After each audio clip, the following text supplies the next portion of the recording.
साथी आपके चौकी कमांडर से डील हो चुकी है। गाइड चिल्लाकर बोला।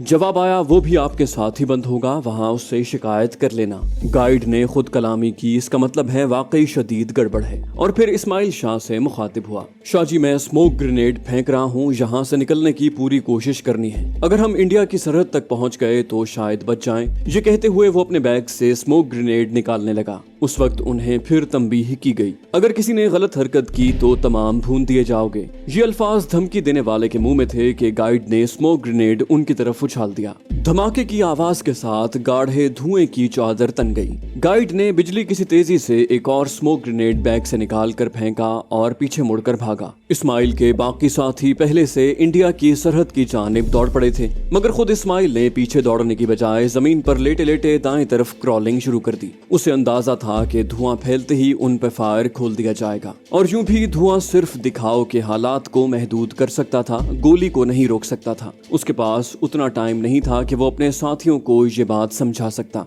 यूं भी जान बचाने की जबिल्लत उसे समझा रही थी कि वो अपने साथियों से अलहदा होकर ही अपनी जान बचा सकता है। प्रोफेसर एके के अल्फाज उसके जहन में गूंजे। याद रखो, सबसे कीमती आपकी जान है, और जिंदगी गुजारने का पहला उसूल अपनी जान की हिफाजत है। अगर दूसरे की बल्ली चढ़ाकर आप अपनी जान बचा सकते हैं तो दरेग न करें। ये न हो वो आपसे पहले ये हरकत कर गुजरे और आपके पास पछताने का टाइम भी न हो। गो बेवकूफों की नजर में ये खुद गर्जी समझी जाएगी, मगर हकीकत में जिंदगी गुजारने का एक अहम ढंग है। अपनी बात की वजाहत के लिए उसने एक मिसाल बयान करते हुए कहा, मैंने एक किताब में पढ़ा है कि साइंसदानों ने एक कमरे में बंदरिया को उसके बच्चे के साथ बंद कर दिया और कमरे के फर्श को गर्म किया गया, तो जब तक गर्मी काबिल बर्दाश्त रही, बंदरिया बच्चे को गोद में उठाकर फिरती रही। जैसे ही तपिश नाकाबिल बर्दाश्त हुई, वो बच्चे को फर्श पर फेंक कर खुद उसके ऊपर चढ़कर बैठ गई। इस तरह उस बेजबान जानवर ने हमें ये तालीम दी कि सबसे पहले पाकिस्तान नहीं, अपनी जान है। जज्बाती होकर मौत को गले लगाना फकत बेवकूफी है। जिंदगी ऐसे बंदों से वफा नहीं करती। इस्माइल शाह खुद गरज नहीं था, मगर उसे अपनी जिंदगी अजीज थी।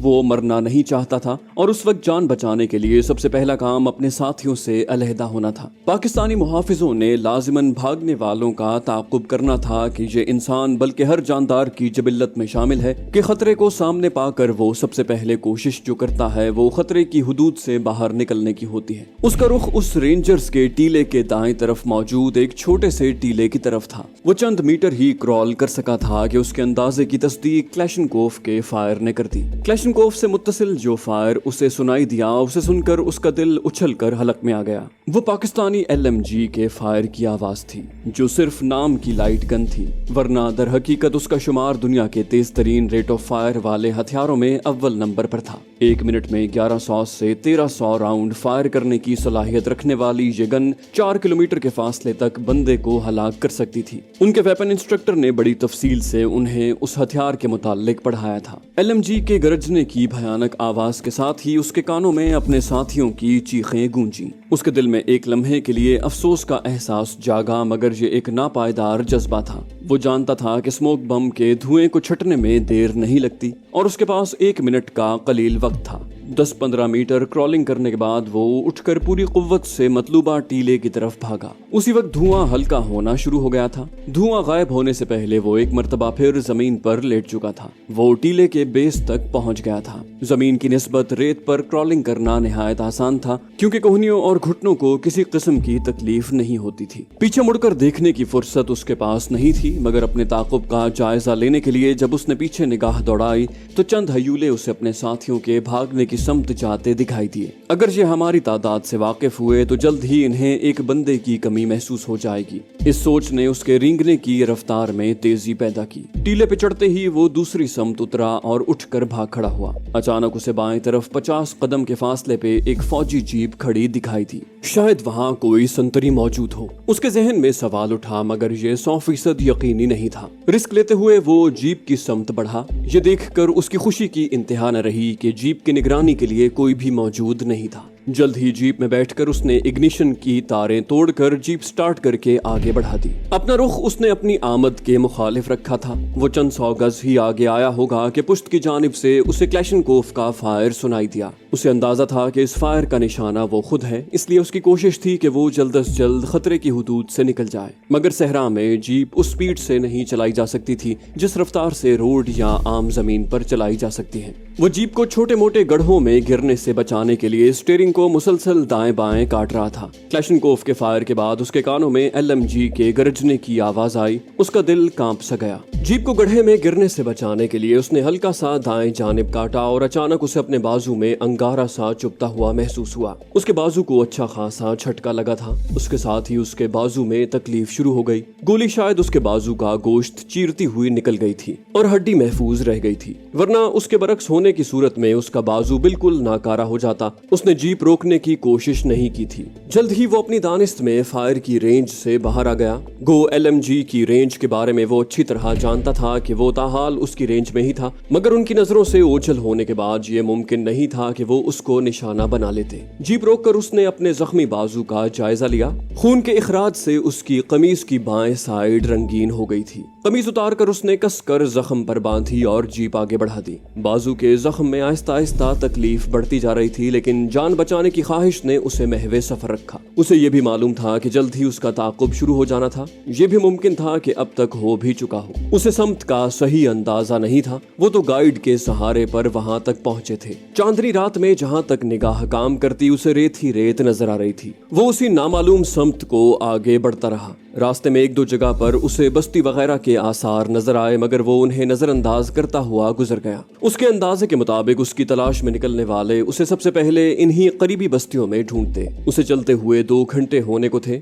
बाजू की तकलीफ मुसलसल बढ़ती जा रही थी। ये उसकी खुशकिस्मती थी कि गोली बाजू का गोश्त चीरती हुई निकल गई थी। सुबह के आसार जाहिर होने लगे, लेकिन रेत थी कि खत्म होने में नहीं आ रही थी। अचानक झुरझुरी लेकर जीप का इंजन बंद हो गया। ये एक नई मुसीबत थी। उसने फ्यूल गेज पर नजर डाली। सुई 0 लाइन उबूर कर चुकी थी। नीचे उतरकर उसने जीप में सरसरी निगाह दौड़ाई, मगर कोई ऐसी चीज नजर न आई जो बाद में उसे फायदा दे सकती। हल्की हल्की हवा चलने लगी। मशरिक की समत में रोशनी बढ़ गई थी। खाली बनियान में उसे खफीफ सी खुनकी का एहसास हो रहा था, मगर वो जानता था कि जल्द ही वो खुनकी सूरज की तपिश से तकलीफ दे हिद्दत में बदलने वाली थी। सूरज की मदद से उसने समत का तायुन किया और शुमाल मगरिब की समत कदम बढ़ा दिए। सर वो मुकाबले पर उतर आए थे।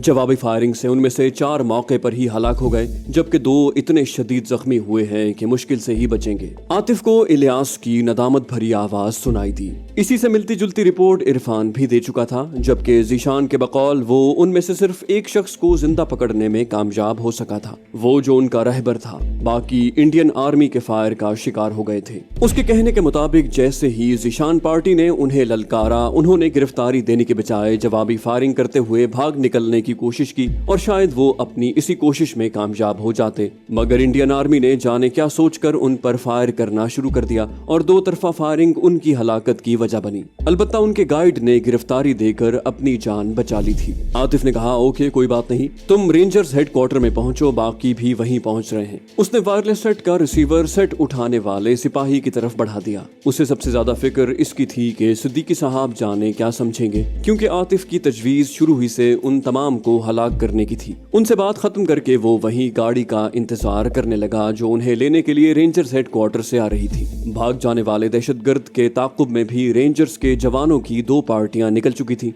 सुबह सादिक के करीब उन्हें लेने के लिए रेंजर्स की 2 जीपें पहुंच गईं। जख्मी आदमी तिब्बी सहूलत न मिलने की वजह से जांबर न हो सका था। जीपों में बैठकर वो रेंजर्स हेडक्वार्टर में वापस आ गए। बाकी तमाम भी वहीं पहुंच गए थे। भाग जाने वाले दहशतगर्द की तलाश में जाने वाली पार्टियों की तरफ से आखिरी मिलने वाली इत्तलात यही थी कि वो जिस जीप में भागा था वो तो एक जगह पर खड़ी मिल गई थी, अलबत्ता वो खुद लापता था। रेंजर्स की मुख्तलिफ चौकियों से भी कई पार्टियां उसकी तलाश में निकली हुई थी। आतिफ ने रेंजर्स के सीनियर से वापस जाने की इजाजत ली और दरखास्त की कि दहशतगर्द के मिल जाने की सूरत में उन्हें फौरी इत्तला दी जाए। वहां मजीद ठहर कर अपना टाइम जाया करना उसने मुनासिब न समझा। भागने वाले दहशतगर्द की तलाश में रेंजर्स की काफी पार्टियां निकली हुई थी और उसे उम्मीद थी कि वो आसानी से पकड़ लिया जाएगा, मगर उसके पकड़े जाने तक वो रेंजर्स हेडक्वार्टर में उसके इंतजार में नहीं बैठ सकता था।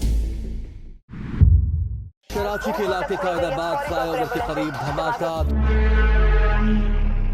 रोशनी के शहर कराची को तारीक करने की साजिशें बेनकाब, भारतीय एजेंसी रॉ की चालबाजियां मक्कारियां, एक ऐसे नौजवान की दास्तान जिसे हालात ने दहशतगर्द बनने पर मजबूर किया। बदनाम ज़माना एजेंसी ब्लैक वाटर के गलीज धंधे, पाकिस्तानी ISI के कारनामे, मुल्क की खातिर कुर्बानियां, स्नाइपर और भगोड़ा के बाद पेश खिदमत है रियाज आकिब कोहलर का एक और शाहकार नॉवल दलदल। तनवीर की दरखास्त पे शहजादी ने वहीं होटल में चंद दिन गुजारने की हामी भर ली थी। घर में उन्होंने बहाना किया कि शहजादी जिस काम से आई है वो अभी तक पाया तकमील को नहीं पहुंचा। उनके दिन ईद और रातें शब बरात गुजर रही थीं, लेकिन इतने कुर्ब के बावजूद शहजादी ने तनवीर के रवैये में कोई ऐसी बात नहीं देखी थी कि उसे महसूस होता कि वो उससे जिस्मानी ताल्लुक का ख़्वाहां है। वो तो सारा दिन और रात गए तक उसकी बातें सुनता, उसे अपनी सुनाता और उसके नाज नखरे बर्दाश्त करता। वो उम्र में शहजादी से काफी छोटा था, मगर उन दिनों शहजादी को बड़ा बड़ा लगने लगा था। दिन को उमूमन वो साहिल समंदर की तरफ निकल जाते। वो दिन शहजादी की जिंदगी के खुशगवार दिन थे। उसे लगता था कि उसने दूसरा जन्म लिया है। दुख और गम का कहीं साया तक न था। जब इसी सैरो तफरी में 2 हफ्ते गुजर गए तो एक दिन शहजादी ने अज खुद तनवीर से घर वापसी की बात की। वो उस वक्त साहिल समंदर पर बने एक रेस्टोरेंट में मौजूद थे। जान और कितना अरसा यहाँ गुजारेंगे? तनवीर शरारत से बोला, चंदा इतनी जल्दी बेजार हो गई मुझसे? वो उसे प्यार से चंदा कहता था, जो शहजादी को भी बहुत भला महसूस होता। वो बोली, तुमसे कब बेजार हूँ? भला कोई जीने से भी बेजार हो सकता है। तनवीर ने पूछा, तो फिर? वो बोली, फिर ये कि हम दोनों जवान हैं और शैतान किसी भी वक्त हमें बहका सकता है, तो क्यों ना इससे पहले कि एक ऐसे रिश्ते में मुंसलिक हो जाएं जिससे हमारे सारे फासले यकजा हो जाएं। वो हैरत अंगेज मुसर्रत से बोला, चंदा सच? वो बोली, तो और क्या? उसकी आवाज शर्म से कपकपा गई। तनवीर बोला, मैंने तो इसलिए यहाँ सैरो तफरी का प्रोग्राम बनाया था कि चंद दिन अपने चांद की कुर्बत में गुजार दूं। घर में तो ये मौका नहीं मिलने वाला। फातिमा बाजी तेरी जान ही नहीं छोड़ती, और जहाँ तक शादी का ताल्लुक है तो बाबा साईं वाज़े अंदाज में कह चुके हैं कि तालीम मुकम्मल होने के बाद ही शादी होगी। पार्वती बोली, तो क्या हुआ, चंद साल की तो बात है। वो शरारत से मुस्कुराई। तनवीर बोला, अब तो एक लम्हा गुजारना भी मुश्किल है। वो उसका हाथ अपने लबों से लगाता हुआ बोला। वो बोली, घर जाकर फातिमा बाजी को तैयार करो कि वो अंकल से बात करे। अंकल उसकी कोई बात नहीं ठुकराते। तनवीर मायूसी भरे लहजे में बोला, बाजी भी नहीं मानेगी ना? वो बोली, अगर मैं उसे कह दूं? ये बात कहते हुए शहजादी का चेहरा शर्म से लाल हो गया था। कभी कभी वो अपने एहसासात की शिद्दत पे खुद भी हैरान रह जाती कि जाने उसे क्या हो गया था, क्योंकि शर्मो हया उसे छू के भी नहीं गुजरी थी। जो मर्दों को खिलौना समझती थी, यहाँ तक के घाघ और खुर्रांट किस्म के मर्द भी उसके सामने भीगी बिल्ली बन जाते थे, जबकि यहाँ एक कमसिन जवान के सामने उसकी आंखें भी नहीं उठती थी। शायद इसकी वजह उसका इस्लाम कबूल कर लेना था, या फिर उसे जिंदगी में पहली मर्तबा सच्चा चाहने वाला मिल गया था। तनवीर बोला, सच चंदा? उसके लहजे में बच्चों की सी मासूमियत थी। क्या तुम मुझ पे ये एहसान करोगी? वो बोली, हाँ, मगर इसके लिए तुम्हें एक वादा करना होगा। तनवीर बोला, मुझे हर शर्त मंजूर है। उसकी जल्दबाजी पे वो हंसती, पहले सुन तो लो। वो बोला, मुझे बगैर सुने हर शर्त कबूल है, अलबत्ता तुम्हें सुनाने का ज्यादा शौक है तो हुक्म करो। वो बोली, शादी के बाद तुम अपनी पढ़ाई से गफलत नहीं बरतोगे और हर क्लास में पहले से भी अच्छे ग्रेड हासिल करोगे। तनवीर बोला, मंजूर है। यूं भी दिन रात मैडम मेरे साथ होंगी तो पढ़ाई भी अच्छे तरीके से होती रहेगी। शहजादी बोली, लेकिन याद रखना, अगर फेल हो गए तो मैं फातिमा बहन के कमरे में शिफ्ट हो जाऊंगी। तनवीर कान पकड़ते हुए बोला, मेरी तौबा जी। उसके इस अंदाज पे शहजादी खिलखिला के हंस पड़ी। तो फिर डन हो गया ना? और शहजादी की इस बात में सर हिलाने पर वो बोला, तो चलो आज ही वापस चलते हैं, अब मुझसे सब्र नहीं होता। शहजादी बोली, कल सवेरे चलेंगे इंशाल्लाह। और वो शहजादी की बात ठुकराने का सोच भी नहीं सकता था।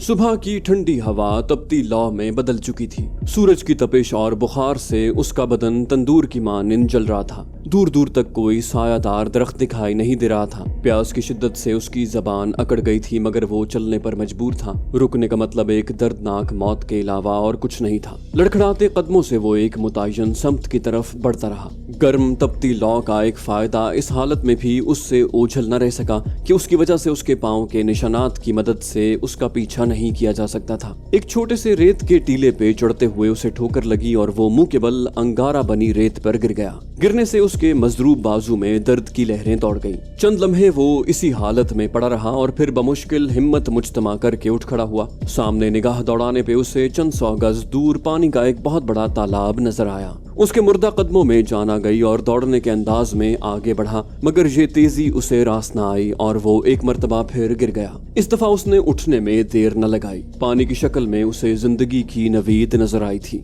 भागने से गुरेज करते हुए उसने फकत अपने सुस्त कदमों की रफ्तार में इजाफा किया। उसकी पुरशौक निगाहें पानी के जखीरे पर जमी हुई थी। इस हालत में वो काफी देर चलता रहा। अचानक उसे एहसास हुआ कि पानी के जखीरे से उसका फासला हनूज बरकरार है। ये ख्याल आते ही उसके दिमाग को झटका लगा। उसके कानों में अपने फिजिकल इंस्ट्रक्टर की आवाज गूंजी, याद रखना, हो सकता है तुम कभी सहरा में फंस जाओ तो खुद को शराब के धोखे में न फंसने देना। प्यास की शिद्दत और धूप की चमक से तुम्हें अपने सामने ठाठे मारता समंदर या दरिया नजर आएगा, लेकिन ये पानी नहीं, फकत नजर का धोखा होगा। इससे मुतासिर होकर ज्यादातर आदमी उस तक पहुंचने की तगोदौ में भाग भाग कर अपनी रही सही तवानाई से भी हाथ धो बैठते हैं। ऐसी हालत में अपनी तवानाई बरकरार रखने की जरूरत होती है। तुम दिन में कोई सायादार जगह तलाश करके आराम करो और रात को सफर करो। अगर चलना जरूरी हो तो निहायत सुस्त कदमों से चलना, बदन को ढीला रखना और किसी दरख्त की तलाश में अपनी निगाहें दौड़ाते रहना। प्यास की शिद्दत और थकन से ज्यादा तुम हिम्मत हारने से मौत का शिकार बनोगे। हिम्मत कभी मत हारना। उसने ऊंची आवाज में खुद कलामी की, मैं हिम्मत नहीं हारूंगा,